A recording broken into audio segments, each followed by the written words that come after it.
Hi, this is Tammy with Little Nickel Crafts and welcome to my channel. So today I want to share with you a side-by-side comparison of the Misti stamping tool and the new Stamparatus by Stampin' Up. Both are great stamping tools. However, there's a few pros and cons to each. So I want to share those with you and help you make an informed decision on which one would be best for you. So let's start with the Misti. The Misti's been around for a while and the price point is about $60. It comes with one round magnet and the base is magnetized and a foam pad for when you're doing your polymer stamps. If you're doing rubber stamps, you don't need the foam pad. And it also comes with a piece of grid paper. I've laminated mine so that if I stamp on this and get some ink on it, it's an easy wipe off and I can reuse it and I save a lot of money that way. So the great thing about the Misti or the Stamparatus, either one, is that when you have a stamp and you place it, you find out where you want to place it, you push down. If it doesn't ink up properly the first time and you are missing spots, you can re-ink and re-stamp and it will be in the exact same place so that you will get a perfect image. So that is a real benefit. Also, if you're doing card sizes, which are 4 1/4 by 5 1/2, they fit perfectly in this original Misti, which has a space of 8 1/2 by 6 1/2. So it works great for cards. You can stamp your sentiments or anything that's smaller than 8 1/2 by 6 1/2. But if you're doing a scrapbook layout, this Misti won't work. The company has come out with a larger size, which is 12 by 12, and that is perfect if you're doing scrapbooking, but it is a lot larger, and if you take it from crops and whatnot, that might not be the perfect answer.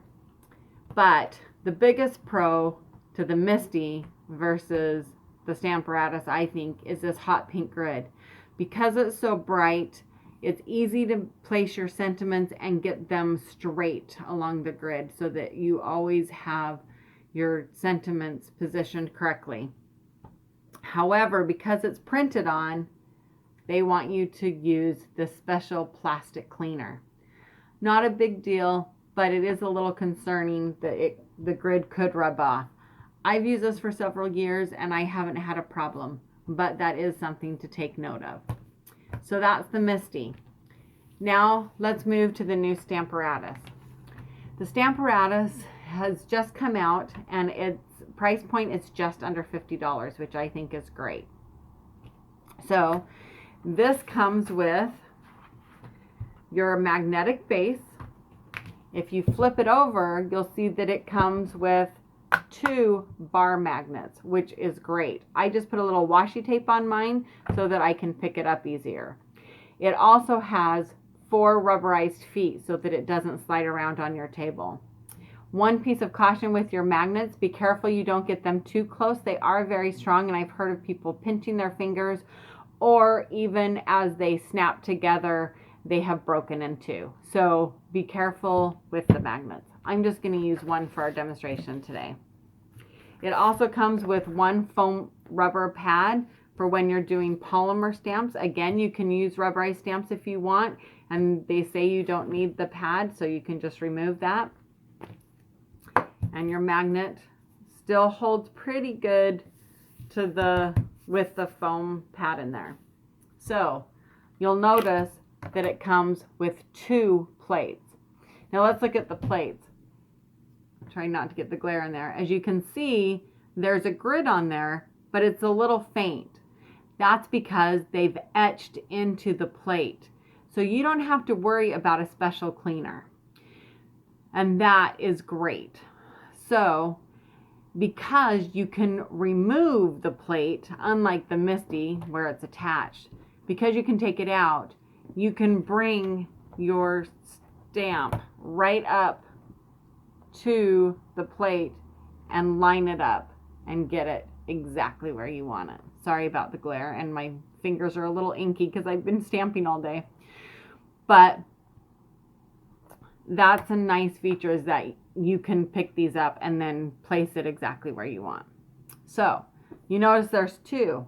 The great thing about the Stamparatus is that you not only have a top hinge like on the Misti, but you also have a side hinge.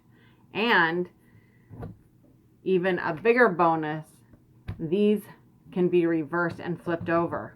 So instead of having two surfaces, you now have four.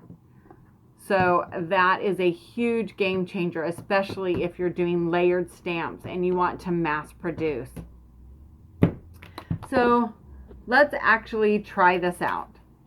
We're going to start with our piece of paper, put down our magnet to hold it in place, ink up our image and press down. And you notice I'm pushing on the top, but it didn't get the top all the way. It left that blank. Why is that? Because this foam pad does not come up high enough. It's deep. And so Stampin' Up!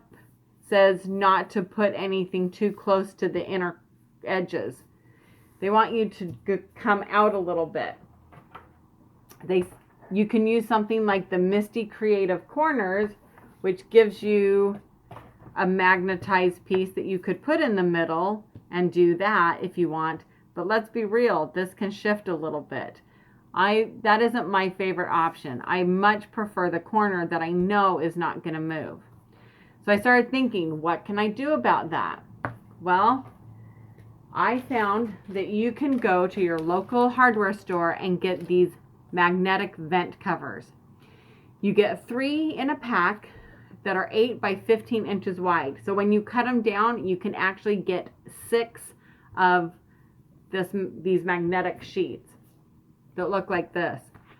I've put 3 of them together, and now I have a stronger piece that's 2 millimeters thicker and raises it just enough that when I put it underneath, not only is my magnet on there much firmer, it's not going to move very easily. It's going to be on there good.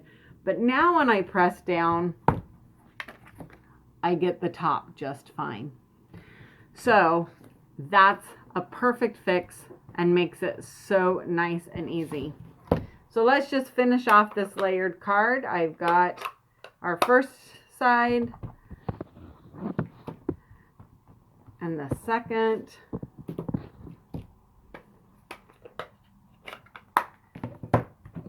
And we'll flip that over, ink that up. And I've got the third. And now I've got the perfect cupcake topper. And these are all set up so that I can mass produce super fast. And if I make a mistake, I don't have to reposition my stamps. They're ready to go. So that has been a huge blessing and bonus, is these plates that you can remove and use again and again. But wait, there's even more. Let's say you want to do a custom background and you want to do some bottles. Because these hinges come out, you can stamp once, ink it up, move it down 1 notch, and you can do a second and a third and so forth. You can go across or you can go down. Think of the possibilities with your backgrounds.